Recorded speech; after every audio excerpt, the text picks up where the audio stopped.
Hello everyone. Chocolate cake খেতে ইচ্ছা করছে কিন্তু বাড়িতে চকলেট পাউডার নেই। ডোন্ট ওয়ারি, আজকে আমি তোমাকে শেখাবো চকলেট পাউডার ছাড়া কিভাবে তুমি চকলেট কেক বানাবে। চলো শিখে নিই। সর্বপ্রথম আমি নিয়ে নিচ্ছি তেল। তো আমি এখানে হাফ কাপ তেল নিয়েছি। এবার আমরা এতে দেব চিনি। চিনিকে আগে থেকে কিন্তু ভালো করে একবারে গুঁড়িয়ে নিতে হবে, তারপর কিন্তু দিতে হবে। আমি এখানে চিনি দিচ্ছি 4 টেবিল স্পুনের মতন চিনি আমি এখানে ইউজ করছি। জানি চিনির কোয়ান্টিটিটা বেশি, যাদের চিট ডে আছে তারা সেই হিসাবে খেয়ে নিও। এবার সমস্তটাকে হুইস্ক দিয়ে ভালো করে কিন্তু মিক্স করে নিতে হবে। সমস্ত দেখো চিনিটাকে আমি তেলের সাথে ভালোভাবে মিক্স করে নিয়েছি। কি সুন্দর দেখো, মিল্ক মেডের মতো মনে হচ্ছে না একদম দেখতে। এবার আমরা এতে ময়দা অ্যাড করব। এবার একটা ছাঁকনি বা চালনি তুমি যেটা পাও সেটা সামনে নিয়ে এবার ভালো করে ময়দাটাকে চেলে নিতে হবে। আমি দেখো ময়দাটাকে ভালোভাবে চেলে নিচ্ছি, যাতে ময়দার মধ্যে কোনো রকম মোটা ডালা বা কিছু যেন না থাকে। আর ময়দার মধ্যে যদি কোনো নোংরা বা কিছু পড়ে থাকে সেটাও তো অলরেডি বাদ হয়েই যাবে। তো এইরকমভাবে ভালো করে এটাকে চেলে নিতে হবে। দেখো আমি এখানে ময়দা মোটামুটি তোমার 125 গ্রাম মতন ময়দা নিয়েছি। এবার সমস্তটা চালা হয়ে গেলে আমরা এর মধ্যে অ্যাড করব বেকিং পাউডার। আমি এখানে 1 টেবিল স্পুন বেকিং পাউডার নিয়েছি আর 1/4 নিচ্ছি বেকিং সোডা। এবার চকলেট পাউডারের জায়গায় আমরা এখানে দিচ্ছি কফি। আমি এখানে 2 চামচের মতন কফি দিয়েছি। বেশি চকলেটি করতে গিয়ে যেন খুব বেশি কফি পাউডার দিও না, নয়তো তোমার এই কেকটা পুরো তেতো হয়ে যাবে আর তুমি আলটিমেটলি খেতেই পারবে না। তো সমস্ত জিনিসটাকে দেখো এইরকমভাবে আমি ছাঁকনির মধ্যে ভালোভাবে চেলে নিচ্ছি, যাতে সমস্ত জিনিসটাই একদম পুরো মিহি পাউডারটাই একদম নিচে যায়। দেখো সমস্তটা ভালো করে চালা হয়ে গেছে। আর কফির মধ্যে দেখো এরকম গোটা গোটা যে পার্ট আছে এটাকে তুমি সাইডে সরিয়ে রেখে দেবে। এটাকে এখানে আমরা ইউজ করব না, তুমি যেখানে কফি বানানোর সময় ইউজ করে নিতে পারো। এবার আমরা এটা সাইডে রেখে দিয়েছি। এবার একটা হুইস্ক দিয়ে আমরা ভালো করে মিক্স করব। তার আগে দিয়ে দিচ্ছি একদম অল্প একটুখানি 1 চিমটির মতো নুন। সমস্তটাকে হুইস্ক দিয়ে দেখো এরকমভাবে মিশিয়ে নিতে হবে। একটুখানি তেল তো আমরা আগেই দিয়েছিলাম, একটুখানি না, যেরকম কোয়ান্টিটি লেগেছিল সেই তেলটা অলরেডি দেয়া আছে। এবার ব্যাটারটাকে পাতলা করতে হবে, তার জন্য দিচ্ছি আমি দুধটাকেও দিচ্ছি, দিয়ে এবার আস্তে আস্তে ভালো করে মিক্স করছি। একেবারে কিন্তু অনেকটা দুধ আমরা দিয়ে দেবো না। অনেকটা দুধ একবারে দিয়ে দিলে কি হবে, আমরা বুঝতে পারবো না কতটা লাগবে আর ব্যাটারটা খুব হয়তো পাতলা হয়ে যেতে পারে। সেই জন্য এরকম ধীরে ধীরে করে মিক্স করো আর দুধ দিতে থাকো। ততক্ষণ দুধ দিতে হবে যতক্ষণ দেখো ব্যাটারটা এরকম পাতলা না হয়ে যায়। এবার আমরা এখানে 6 ফোঁটার মতন দিয়ে দিচ্ছি ভ্যানিলা এসেন্স। সমস্তটা দেওয়ার পর আবার কিন্তু পেস্ট দিয়ে ভালো করে আমি মিক্স করে নিচ্ছি। আর ভ্যানিলা এসেন্স দেওয়ার পর সত্যি কি সুন্দর গন্ধটা ছাড়ে, একদম গোটা সমস্ত জায়গার একটা এনভায়রনমেন্টটাই চেঞ্জ করে দেয় আমার তো মনে হয়। এত মিষ্টি এই ভ্যানিলার গন্ধটা। দেখো সমস্তটা ভালোভাবে কেকের মধ্যে হুইস্ক করা হয়ে গেছে। আর দেখো ব্যাটারটা ঠিক এইরকম পাতলা হবে, আর যখন সিঁড়ি কাটবে তখন বুঝবে ব্যাটারটা একদম হয়ে গেছে। আমরা এবার নিয়ে নিচ্ছি একটা বেকিং ট্রে। তোমার কাছে যদি বেকিং ট্রে না থাকে তুমি সিলভারের যে কোনো একটা কাঁচি বা জায়গা নিয়ে নিতে পারো বেক করার জন্য।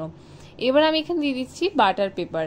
তোমার কাছে যদি বাটার পেপার না থাকে তুমি এমনি সাদা কাগজে ভালো করে তেল ব্রাশ করে তুমি সেটাকে ইউজ করতে পারো। কোনো রকম নিউজ পেপার বা লেখা জিনিস কিন্তু নেবে না, এতে কি হয় কালার দেওয়া থাকে, তো সেগুলো আমাদের শরীরের জন্য ভীষণই হার্মফুল হয়। এবার ব্যাটারটা আমি এর মধ্যে দিয়ে দিচ্ছি। আমি এখানে যেহেতু বাটার পেপার ইউজ করছি তাই কোনো রকমভাবেই আমি কিন্তু অয়েল ব্রাশ এখানে করিনি। আর সব থেকে ইম্পর্টেন্ট বিষয় যেটা, ব্যাটারটাকে কিন্তু খুব ভালো করে উইস্ক করবে। খুব ভালো করে যদি তুমি ফ্যাটাও তবেই কিন্তু এই তোমার কেকটা কিন্তু ফ্লাফি হবে।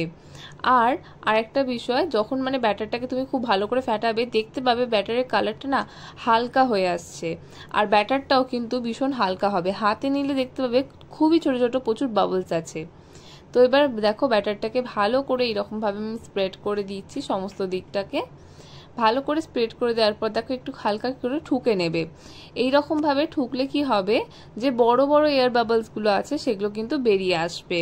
আর মাঝখানে না কেকের ভেতরে যেরকম বড় বড় বাবলসগুলো থাকে তো ওগুলো হবে না। এবার এইরকম দেখো দেখতে পাচ্ছ আমি এখানে বড় বড় যে বাবলসগুলো আছে না এগুলো বেরিয়ে এসছে। এবার আমরা উপর থেকে দিয়ে দিচ্ছি চকলেট। আমার তো চকলেট মানে এই যে গরম পড়েছে, এই গরমে তো চকলেটটা মানে কমপ্লিটলি গলে গেছে ফ্রিজ থেকে, মানে কিছুক্ষণ বার করে রাখার পর। তো আমি এখানে ডেয়ারি মিল্ক ইউজ করেছি। তোমার কাছে যদি চকো চিপস থাকে তুমি সেটাও ইউজ করতে পারো, বা যে কোনো ধরনের চকলেট তুমি ইউজ করতে পারো। তো আমি দেখো এরকম হাতে করেই দিচ্ছিলাম, কারণ আমি যখন চামচ ইউজ করছিলাম না, চামচটা থেকেও মানে চকলেটটা ছাড়ানো যাচ্ছিল না, সেই কারণে বাধ্য হয়ে এরকমভাবে হাতে করে দিতে হয়েছিল। সাবধান চকলেট দেওয়ার সময়, চকলেট যেন এইরকম ট্রের মধ্যেই পড়ে, পেটের মধ্যে না পড়ে যায়। তো এইরকমভাবে দিয়ে দাও, সমস্তটাকে ভালো করে ইভেনলি স্প্রেড করে দাও, যেন কারোর ভাগে চকলেট কম না পড়ে। এবার চলো বেকিং করব। তার জন্য দেখো আমি এখানে একটা চাটু নিয়ে নিয়েছি, চাটুর উপর আমি একটা স্ট্যান্ড দিয়েছি, আর এটাকে আমি একটু প্রিহিট করে নিয়েছি। এবার বেকিং ট্রেটা বসিয়ে আমি কিন্তু চাপাটাকে বন্ধ করে দেবো।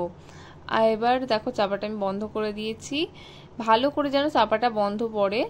আর এই তোমরা যারা মানে অন্য কোনো জায়গায় করছো বেকিং ট্রে ছাড়া, তো তারা কিন্তু সেমভাবেই চাপাটা ভালো করে বন্ধ করবে।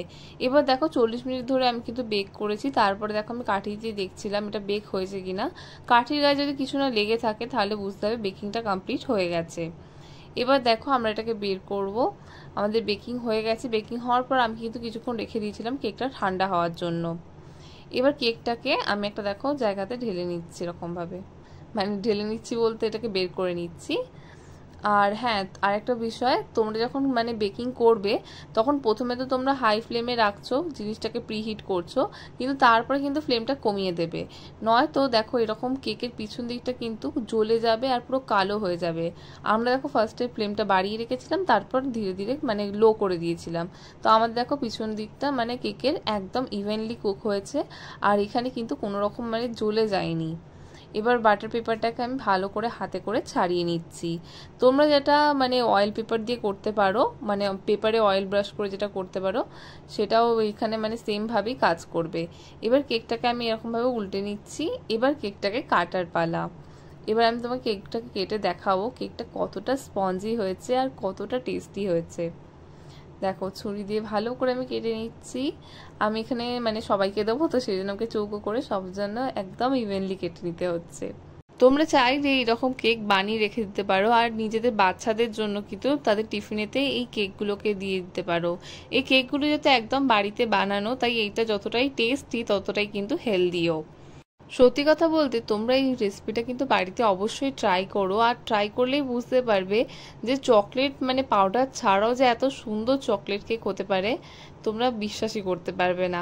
প্রথম দিকে আমি যখন বানিয়েছিলাম তখন আমারও বিষয়টা না একদমই বিশ্বাস হচ্ছিল না, বাট বানানোর পর সত্যি কথা বলতে আমি আর এইরকমভাবে চকলেট পাউডার মানে কিনি না, আমি এইরকমভাবেই কফি পাউডার দিয়ে একবারে চকলেট কেক বানিয়ে নিই।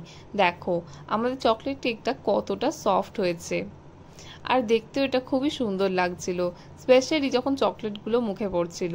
কি সুন্দর দেখো সফট হয়েছে, আর ভালো হতো এটাকে মানে টাইম দিয়েছিলাম, যেহেতু টাইম দিয়ে বেকিং করেছিলাম, এটা খুব ভালো ফুলেও ছিল।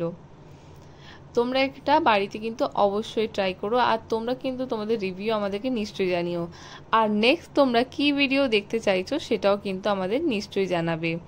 এই রকম সফট স্পঞ্জি আর টেস্টি চকলেট কেক বানানো তুমি শিখে গেলে। এবার আমাদের বাকি ভিডিওগুলো দেখো আর চটপট দেখে শিখে নাও আরও নতুন নতুন রান্নাগুলো। Enjoy your chocolate cake.